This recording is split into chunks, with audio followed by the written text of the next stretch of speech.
Assalamualaikum warahmatullahi wabarakatuh. Saya Eko Chandra Putra, NIM 1701530035, akan menjelaskan tentang machine learning yang bertemakan analisis sentimen terhadap kinerja KPK di media sosial Twitter.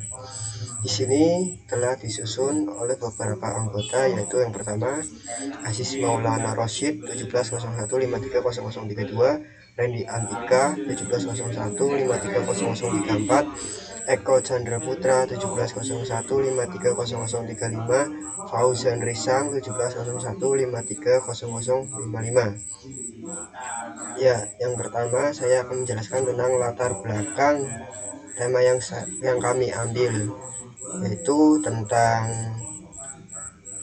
analisis sentimen terhadap kinerja KPK di media sosial.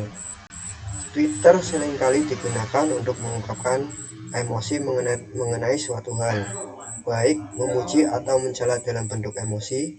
Emosi itu sendiri dapat dikelompokkan menjadi 5. Emosi dasar yaitu cinta, senang, sedih, marah, dan takut. Emosi cinta dan senang merupakan emosi positif. Emosi sedih dan takut merupakan emosi negatif. Dengan ketenaran Twitter tersebut, maka tidak heran banyak orang yang memberikan pendapatnya tentang berbagai hal, termasuk pendapat kinerja KPK dan memberantas korupsi di Indonesia. Dan juga Twitter berfokus pada pendekatan analisis sentimen yang dirancang khusus untuk tweet.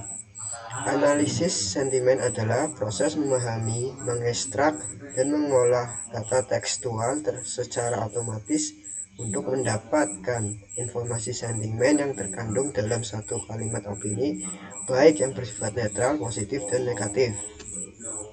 Tujuan dari tema yang kami ambil berdasarkan permasalahan yang telah dikemukakan.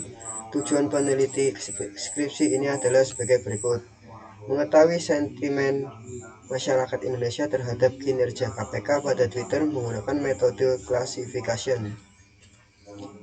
Dan untuk sumber data, cara pengumpulan data tahap selanjutnya setelah identifikasi masalah adalah pengumpulan data. Data yang dikumpulkan didapat dari hasil crawling opini masyarakat terhadap KPK dengan kata kunci KPK dan mention @kpk_ri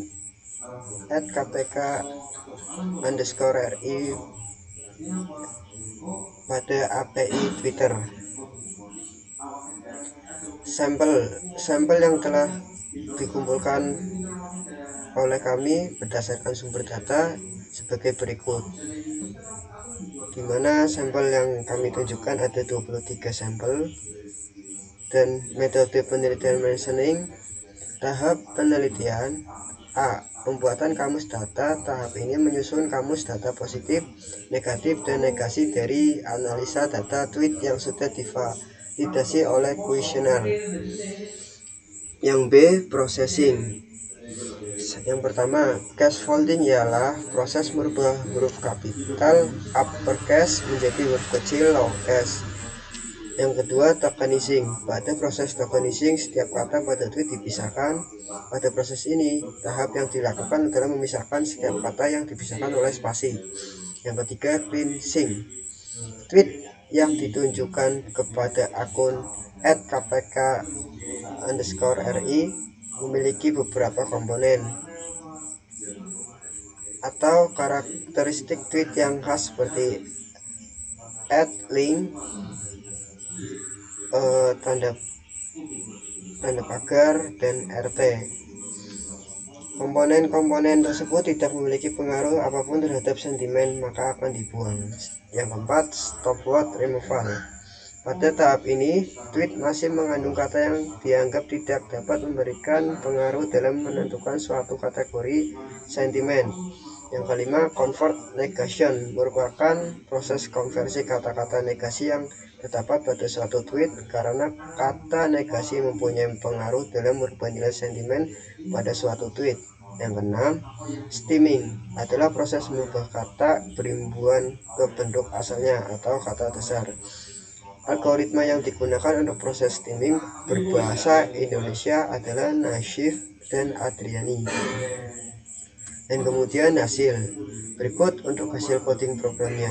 Di sini kita menggunakan Python Jupyter yang telah diisi oleh coding-coding yang kami buat, dan sebagai berikut.